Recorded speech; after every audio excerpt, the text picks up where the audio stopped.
এটা কোনো পোস্টার হলো? ফালতু পোস্টার, জঘন্য পোস্টার। এবার এসব বলার সুযোগ রাখল না শাকিব খান। ঢালিউড সুপারস্টার শাকিব খানের জন্মদিনে ভক্তদের জন্য এলো বিশেষ চমক। তার নতুন সিনেমা রকস্টারের ফার্স্ট লুক পোস্টার প্রকাশ করা হয়েছে, যা ইতিমধ্যেই সোশ্যাল মিডিয়ায় ব্যাপক আলোচনার জন্ম দিয়েছে।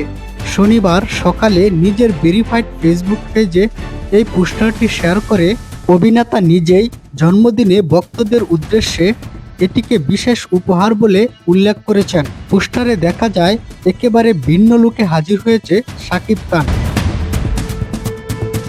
কালো সিভলেস টি শার্ট, শরীর জুড়ে ট্যাটু, চোখে সানগ্লাস, সব মিলিয়ে একদম রকস্টার স্টাইলে ধরা দিয়েছেন তিনি। রাস্তার উপর বসে এই লুকে মুহূর্তে দর্শকদের নজর কেড়েছেন। জানা গেছে সিনেমাটি পরিচালনা করেছেন আজমান রসু। এতে শাকিব খানকে দেখা যাবে একজন আধুনিক রক সঙ্গীত শিল্পীর চরিত্রে, যিনি নিজেই গান লেখেন এবং সুর করেন। ইতিমধ্যে মালয়েশিয়ায় শুরু হয়ে গেছে সিনেমাটির শুটিং এবং নির্মাতাদের পরিকল্পনা অনুযায়ী এটি কুরবানির ঈদে মুক্তি পেতে পারে। পোস্টার প্রকাশের পর থেকে ভক্তরা সামাজিক মাধ্যমে শুভেচ্ছা ও প্রশংসায় ভাসাচ্ছেন শাকিব খানকে।